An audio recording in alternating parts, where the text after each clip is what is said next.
Hello friends, welcome to Tech4Tube's Windows 11 launch summary. Windows 11 വളരെ modern, fresh and clean ആയിട്ടുള്ള ഒരു user interface നമുക്ക് കാണാൻ കഴിയും. തുടക്കത്തിൽ തന്നെ right down to the lock screen, Windows Hello, centre ചെയ്ത സ്റ്റാർട്ട് മെനു, ഇങ്ങനെ ഒരുപാട് വ്യത്യാസങ്ങൾ നമുക്ക് കാണാൻ കഴിയും. നമ്മൾക്ക് പുതുതായി വിൻഡോസിൽ വന്ന എല്ലാ ഫീച്ചേഴ്സും ഓരോന്നോരോന്നായി പരിചയപ്പെടാം. New start menu. പുതിയ start menu completely cloud based ആണ്. സെർച്ച് ബാറിൽ നമ്മൾക്ക് എന്തും സെർച്ച് ചെയ്യാം. Settings, local files, programs, OneDrive files, internet എന്നീ കാര്യങ്ങൾ നമുക്ക് സ്റ്റാർട്ട് മെനുവിൽ നിന്ന് സെർച്ച് ചെയ്യാൻ പറ്റും. അതുപോലെ തന്നെ സ്റ്റാർട്ട് മെനുവിൻ്റെ റെക്കമെൻഡഡ് സെക്ഷനിൽ നമ്മൾ നേരത്തെ ഉപയോഗിച്ചുകൊണ്ടിരുന്ന ഫയൽസ് ആൻഡ് പ്രോഗ്രാംസ് വീണ്ടും ഉപയോഗിക്കാൻ പാകത്തിന് പിൻ ചെയ്തിരിക്കും. We can get right back to editing. ഇതിനായി മൈക്രോസോഫ്റ്റിൻ്റെ വൺ ഡ്രൈവ് ക്ലൗഡും മൈക്രോസോഫ്റ്റ് 365 സർവീസസുമാണ് ഉപയോഗിച്ചിരിക്കുന്നത്. നമ്മൾ നേരത്തെ ഉപയോഗിച്ചത് ഫോണോ ടാബ്ലറ്റോ PC യോ ആയിക്കോട്ടെ, അതിനൊന്നും യാതൊരു പ്രശ്നവുമില്ലാതെ ഇൻ ഡിവൈസ് സ്വിച്ചിങ് ഈസി ആയിട്ട് ചെയ്യാൻ കഴിയുന്നതാണ്. Next is multitasking. പ്രധാനമായി 3 കാര്യങ്ങളാണ് മൾട്ടി ടാസ്കിങ്ങിൽ വരുന്നത്: snap layouts, snap groups and remembering layouts in multiple monitors. നിങ്ങൾ ഒരു പവർ യൂസർ ആണെങ്കിൽ chances are you are already using snap layouts. വിൻഡോസിൽ കഴിഞ്ഞ വെർഷനിൽ തന്നെ സ്നാപ്പ് ലേഔട്ട്സ് ഇംപ്ലിമെൻറ്റ് ചെയ്തിരുന്നു.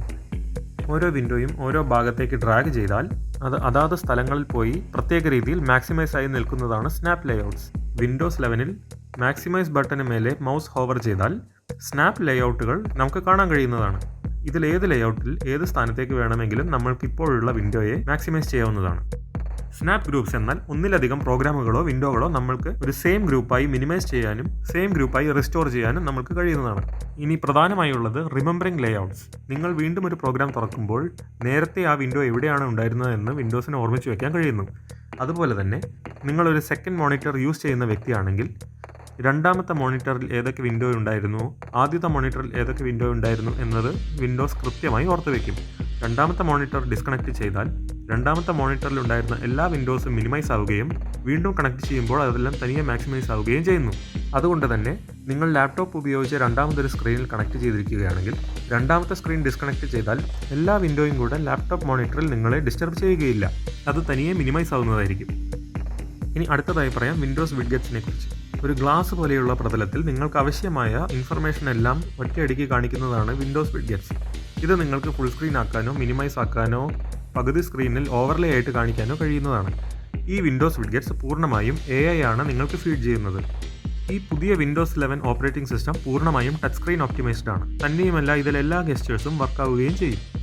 നമ്മൾ കഴിഞ്ഞ 6 വർഷമായി വിൻഡോസ് 10 ലാപ്ടോപ്പുകളിൽ കണ്ടുവരുന്ന അതേ ഗെസ്റ്റേഴ്സ് തന്നെയാണ് വിൻഡോസ് 11 ടച്ച് സ്ക്രീനിലും ഉപയോഗിക്കാൻ കഴിയുക. അതുപോലെ തന്നെ ഈ വീഡിയോയിൽ കാണിച്ചിരിക്കുന്ന സർഫേസ് ടാബ്ലറ്റിൽ ഉപയോഗിക്കുന്ന പുതിയ ഓൺ സ്ക്രീൻ കീബോർഡ് ഒരുപാട് സവിശേഷതകൾ നിറഞ്ഞതാണ്.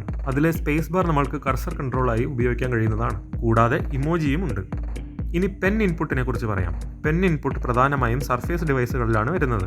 സർഫേസ് ഡിവൈസുകളിൽ പെൻ ഉപയോഗിക്കുമ്പോൾ ഹാപ്റ്റിക് ആൻഡ് സൗണ്ട് ഫീഡ്ബാക്ക് ഉണ്ട് എന്നതാണ് മറ്റൊരു പ്രത്യേകത.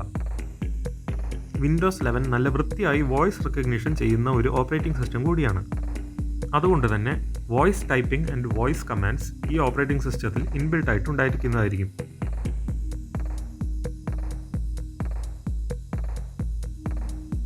Gaming on Windows 11.